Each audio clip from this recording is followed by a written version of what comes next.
Leader Filippi. How are you today? Welcome. Thank you, Ori. I'm well. It's good to see you. Good to see you. Question, your thoughts on the federal ARPA dollars and specifically, what are you thinking about relative to our K-12 situation and how we might continue as a business community to be very supportive of Commissioner Infante Green and others that are working so hard on this really seemingly intractable issue?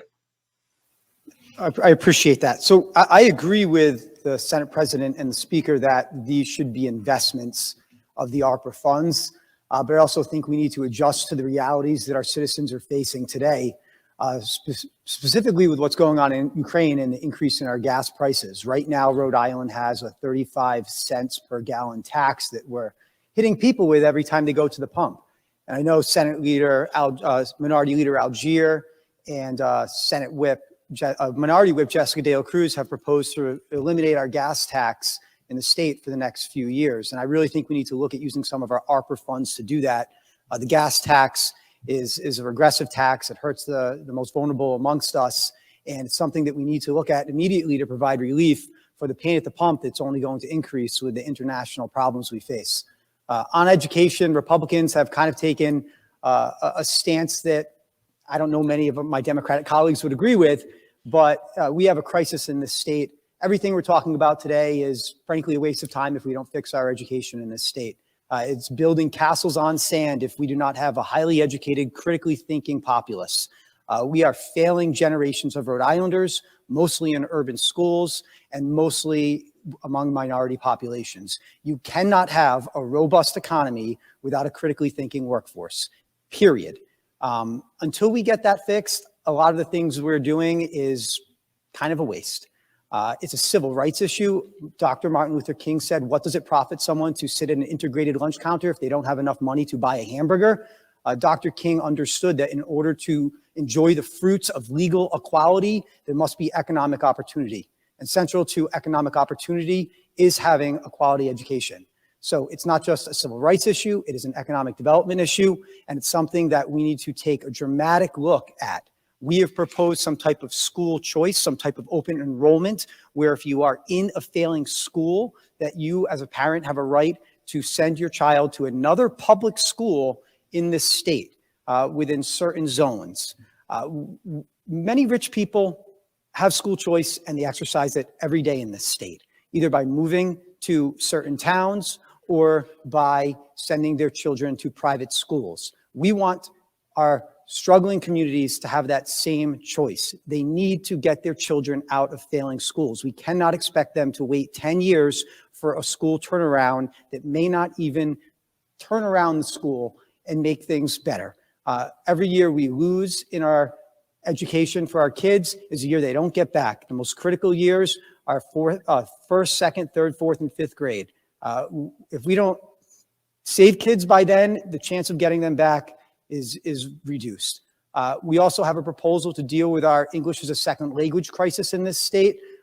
We have a responsibility to make sure that our immigrant population are people who are integrated in our society, that can participate and become independent, and also for us to learn from and benefit from. When you don't have a common language, that's very difficult. I've traveled extensively where I don't speak the language, I'm an outsider. I do not want our immigrant populations to remain outsiders in our society or in our economy. We need to fix our English as second language crisis in this state. Republicans have proposed focused language academies, also known as newcomer schools. They've worked throughout this country where the main focus is to have these children who have come here to learn how to speak English. And once they do, they matriculate back into the traditional school system to become lifelong learners. We have to get our hands wrapped around our education system in this state. We have to do it. It's priority number one. Everything else is secondary. There are no sacred cows. Everything must be on the table. Everything must be on the table. I'd also like to respond to some of the issues my colleagues have raised, gentlemen I have great respect for. On affordable housing, I think we also can't discount that many of our tax environments in our urban districts don't encourage development. Traditionally, urban areas are where affordable housing is created, entry-level housing. When someone looks to develop let's say in Providence, they look at the tax environment where we have some of the highest commercial tax rates in the country. They look at the unfunded pension obligation and say, that's not some place that I want to invest my money. And as for Providence, I think we also have to remember that when we're looking at this bond, that I don't think we can be too hard on Providence, because right now, per state law, 43.9% of real estate in the city is non-taxable. How does the city even survive with that?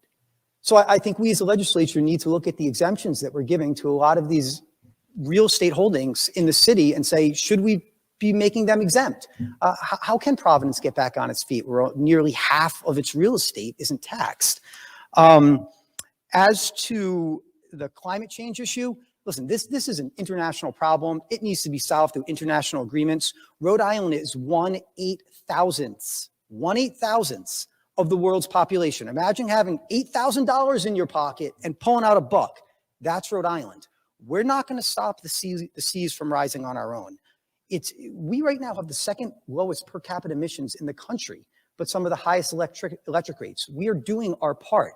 It's time for our nation and the nations of the world to come together to address this crisis. Little Rhode Island is not going to stop the seas from rising. We cannot continue to raise costs on our businesses. There's a manufacturer in my district, and she pays $750,000 more a year in electric costs than if she took her factory to Texas. We have to be very smart with this. And maybe we should be taking some of these monies and preparing for sea level rise instead of trying to stop it. It's only going to be stopped through international agreements, something that Rhode Island unilaterally going to net zero will have no effect on. Also, I want to thank the Senate President for addressing the dams issue. That is a serious problem in the state, especially in Western Rhode Island. We have to control what's going on with our dams. Many of them are at risk of failing. And I would also encourage my legislative colleagues to look at our fire issue in Western Rhode Island. Our entire western part of the state is about to go up in flames from the gypsy moth infestation. There's fuel all over the forest in Western Rhode Island. We're going to have another disaster like we had in 1942, where the entire western part of the state went up in flames. We used to have fire roads. They're not even maintained anymore. They're overgrown. We couldn't even get our fire brigades into the forest to put out the fires because we're not spending money to maintain our fire roads. We're underfunding DEM. We have to do this. Google 1942 disaster, Western Rhode Island. You'll see about it. Marijuana, Lori, I completely agree with you. In a free market, businesses should be able to say whether they have a drug-free workplace or not. I support the legalization of marijuana, but businesses should be able to say to their employees, you can or cannot engage in a substance, especially ones with federal contracts. I think that kind of goes through the list. One last thing. With the increase in the wealth tax, we have to remember that when we reduced the top marginal income tax rate in the state, we also eliminated a whole bunch of itemized deductions. So right now you have a different federal gross income than state. And so, gross income than state. So if we're going to be looking at raising the income tax rate in our state, we should really be looking at putting back those itemized deductions, because that was the trade-off when we reduced the income tax. We eliminated itemized deductions. And it was revenue neutral. It was designed to be revenue neutral when we did that several years ago.